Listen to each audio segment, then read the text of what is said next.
Hey guys, I don't know if some of you know the singer Khia.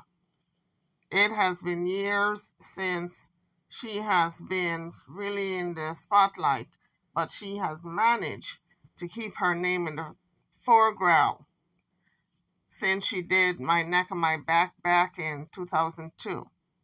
So for better or for worse, she has managed to keep herself in people's mouths. And people are always talking about Khia, for good or bad. Now, Khia is originally from Florida, and over the years, she has accused a lot of these big name celebrities of stealing her music or sampling her songs, like Beyonce, Janet Jackson, T.I., Trina, etc. But some of these celebrities have paid her whenever they have to sample her beats or a part of her song. And she has gotten paid from a few of them that she has mentioned. Over the years, Khia have been working as a blogger. That's her main source of income, I believe. She still does small shows here and there around the country, but her main source of income is blogging, and she's like a shock blogger. She is a professional roaster, as she likes to call herself. To be fair to Khia, she did put out a statement that she does not roast children, but she will have the fetus bear witness. And this is just a sample of her roasting skills. You talking about the fetus? Yes, because the fetus. But I need her to bear witness to this roasting. So, the Queen's Court. That's one generation. Yeah, we calling you into the Queen's Court so you can bear witness to the reading that I'm going to put on your whole generation. So at the time Khia was doing this roasting, Toya was pregnant. Reginae's mama, the young lady who got a child for Lil Wayne, and her name is Reginae. Well, at the time, the mother was pregnant. Toya was pregnant. So Khia is saying that the unborn fetus is going to bear witness to the roasting of the 4 generations. So that's for the uterus. Now we're going to go to Reginae Carter. Yes, go ahead. Reginae, now I usually don't read children. No, but she clarified that she was 19 and that they were working. Her conjoined twins. I don't know who's the mother or who's the daughter. Oh. But I know this. Your mammy didn't teach you no respect or manners. That's one thing that I know. Because, baby, one thing you need to know is don't you ever, in your 19 years of living, try to get into a ring with a professional roaster. See, that's where you fucked up at. And your mammy should have told you. But, see, they ain't taught you nothing. Your mother or your grandmother ain't taught you nothing because they should have warned you by coming into this street with all these 16, 18 wheelers that's going 180 miles an hour. You're going to get bam, boom, and crashed and ran over. You got to know what you're dealing with. Now, I know you're supposed to defend your mother. That's your mother. And you're supposed to protect and defend your mother because no nigga has ever done it. You have been her husband, her sister, her friend. You have been everything to her since she was a little girl, including her bread, okay? Her meal ticket, okay? Her bank account. Can you elaborate? Okay. I'm just saying, Reginae has always been the adult in that house. She's running around the house with a bunch of junkies and purple lips purple and tongue is purple as a pit bull, all that weed and bunk and heroin. Because me and your daddy go way back. Before she was conceived. Back to a time when your stepmama sourpuss was fucking your stepdaddy baby. That's how far you was just a baby. Please don't forget the baby. That's how far me and your daddy go back when your stepmama sourpuss was fucking baby. And no, she's not the baddest because she fucked your mama and your daddy. That don't make her the baddest, baby. That meant you a damn fool to even bring her up. Now, since your mama didn't tell you that she was swinging with your daddy and your stepdaddy, baby, I'm going to be the one to tell you, don't bring that up no more, baby. Don't bring her up never again. She defiled your daddy. She sucked your mama pussy trying to get closer to your daddy, and that never worked. That's what everybody do when it comes to Toya. They try to fuck her to get closer to your daddy, but then when they get there, they found out that your daddy was never there. She couldn't dance. She couldn't sing. She couldn't rap. She inherited nothing from her father. So the OMG girls didn't want her. She stepped into the real world and know that it don't matter how much money your daddy got. You always gonna be the ugly duck. That was just for Reginae. I went to the fetus, Reginae. Now I'm gonna go on to Toyota. That was just a small portion, guys, of the roasting that Khia gave to the daughter, Reginae. And the reason why she roasted Reginae was because Reginae stepped out of line. She was out of bounds. She came for Khia with her mother, Toya. And so Khia decided to roast both of them and have the unborn fetus of Toya bear witness. So now it's Toya's turn for her to roast her. You know, your daddy send you clothes, they too small for you, so you let your mama wear them, and all she want to do is post the pictures on Instagram. I'm tired of seeing them, girl. I'm tired of seeing you posting for pictures your bad body, your tie, and your through. And I don't understand what is really going on, Toya. You know, you need to raise your daughter. You're not her sister, you're not her friend, you're her mother. None of them niggas never loved you, girl. But I got real hits, girl. My resume look better than yours and Reginae's. For the record, you gave that child too much control at a young age because you always had to tell her to call your daddy. So that's why Reginae thinks she run everything, but we not buying it over here. She might run y'all because she's y'all meal ticket, but we not buying it over here. We want you to be a mother to Reginae. Stop being her friend. Stop using Lil Wayne name for your claim to fame. Your last name is Johnson until this sports manager marry you. That's it. Toyota is pregnant with a new child. You got a chance to do it again because you done fucked up with Toyota and Reginae. This baby that's coming, do the right thing by this baby Spike Lee. She will roast you from your mama all the way down to the root of tutor, all right?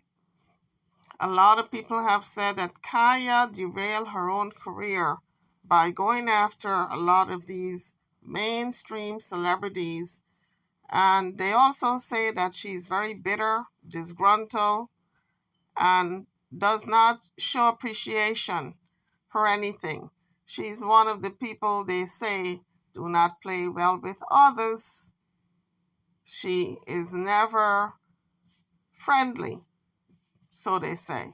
Okay, so in essence, she has derailed her whole career, her own career, because she's very talented. But yet, her career never took off like Trina's. So it's just a testament to it doesn't matter how talented you are. If you rub certain people in the music industry the wrong way, you're not going to go any further. You're not going to go anywhere. They're going to stifle your career and you're not going to be even played on the charts. Now, mind you, her music is a little on the other side of the tracks. You know, it's a little on the wild side, on the a little raunchy-ish. So some of her songs might not get played, but the ones that are clean, there's no reason why they couldn't play it because those songs are hot. You know, they're underground music, so they call it underground, but they play in the nightclubs. If you go to any nightclub, a lot of times you're going to hear a Khia song, especially My Neck and My Back. So they tell me. So the folks tell me, because I don't frequent nightclubs, and when I was younger, I did not frequent them also. So according to Khia and other sources, her music is played in nightclubs. So you just have to wonder why this talented black sister have not have her career taken off. So a lot of different reasons. So Khia prefers to do her. She does not play by anybody's rules. She refused to play with mainstream. She puts out her own music. She writes, she directs it. She puts out her own videos. She publishes her own songs. She put it out there under her label. And she puts it in Spotify and all the other music genres on the internet, but she's not signed to a label. She does not want to be signed to a label.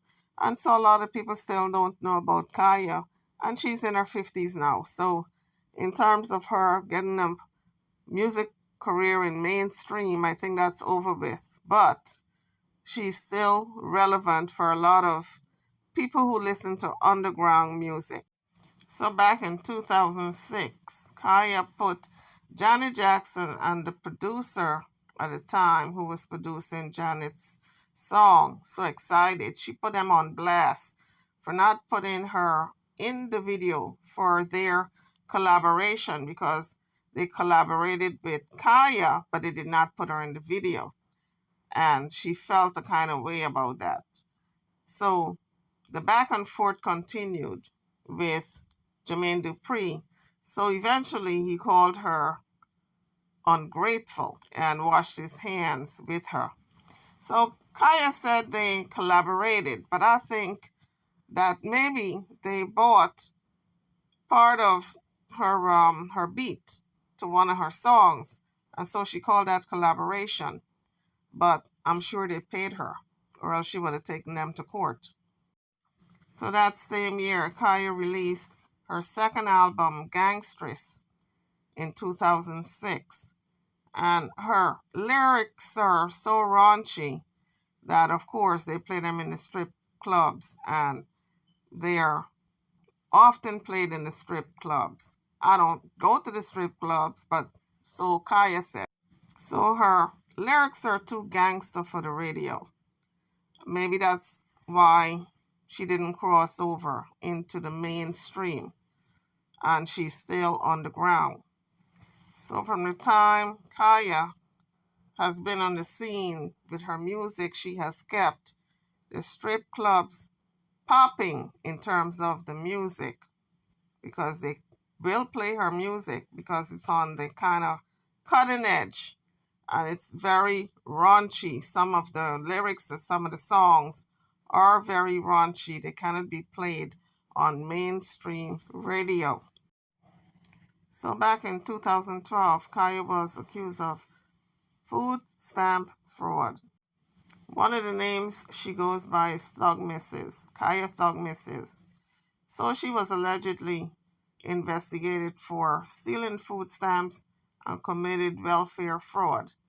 And she kind of made a joke out of it. She took photos in front of the food stamp office for one of the albums that she did. So a lot of people said she was in front of the food stamp office waiting to get her food stamps. And that was a long running joke in the black community. But Khia said, no, I wasn't online or waiting for food stamps. I was just making a record. And I used that as an opportunity, a photo op opportunity in front of that building to use that graphic, that photograph for one of the records that I was putting out. So she had a lot of fun with that. She made fun of it. The news made the headlines around the time, just around the time Khia had an album about to drop, and even had fun with the story as she tweeted. This was her tweet. Motormouth, aka Khia Shimon, available now on iTunes. Food stamps, welcome. So she poked fun at that whole episode of her being accused of food stamp fraud, and then she was able to move on from it. People stopped talking about it after a while, and they went on to talking about other things. So over the years, Khia faced many bumps in her career, but she managed to release several albums since 2002. One of the albums she released was Love Locks, which she put a lot of work into, she says, and it was one of her favorite albums. It featured Been a Bad Girl. That's the main single on that album.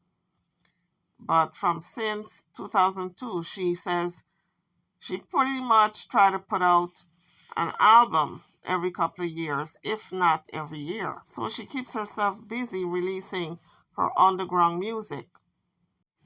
So Khia and Gucci Mane both used to rock with Big Cat Records. They were signed to that label. And the ATL rapper slash singer even appeared on her album back in 2008. And like Gucci Mane, she had issues with the label, which made headlines as she claimed the project had no promotion and just threw a few checks her way. So she left, and she's been doing her own thing ever since. So she considered herself an independent artist. So there's no event too big or too little Khia is not going to be a part of, okay? If it's a big club or a little backyard pool party, as long as you got the Stacks and the Benjamins, she's in. Because Khia is not going to let a very small venue stop her from making her money, okay? So she takes on all shows, big or small. And she usually posts those clips on her Instagram page. But you gotta give Khia her props. She keeps trying. You gotta respect her. Khia made a little noise back in 2008 with her single Respect Me. It didn't blow over or it didn't hit the charts like she wanted to, like the Neck on My Back song. But you have to give her her props for keeping her music in the limelight, even if it's underground. When she appeared on VH1 Miss Rap Supreme, she freestyled that single, Respect Me. So on that VH1 Miss Rap Supreme, she didn't follow the rules, so she was called out. She was relieved of her duties of being on the show. But you can't knock her grind for trying to get her single out there. It was a free promotion. So people like to tell Khia how many times she's been arrested. And because they try to shame her in these arrests, what she did was flip the script. She tells people exactly how many times she's been arrested. She framed her mock shots, and she will tell you how many times the arrests were. The above mock shots shows 18 times she's been arrested. It could be more, but that is the last count from what I heard from what she put out. Her count is 18. It's nothing to be proud of, but it's just a fact. Now, she hasn't been arrested for anything major, just stuff like fighting and other petty crimes. So, as you guys know, the best way to keep your name relevant is to go after someone who is hot. And Nicki Minaj felt the Thug Mrs. Wrath back in 2010 when the Young Money Vixen dropped her debut Pink Friday. So, deciding to play journalist, Khia reviewed the album on her blog and had these choice words. All the B words she used. She said the album was so terrible that Nicki needed to be shot, but she didn't say it so nicely. So you don't have to have beef with Khia for her to come after you. Now that she has been doing this blogging for over 10 years, roasting people, roasting her colleagues, people in the industry, and she considers herself a professional roaster because that's her bread and butter. But you got to hand it to Khia. She has survived all these years doing what she's doing and putting out music every year, even if the outside world or the mainstream have not heard about her songs. Every single year she puts a song out. YouTubers, I'm over and out. Don't forget to like, share, and subscribe to my channel and to this video. Thank you for watching.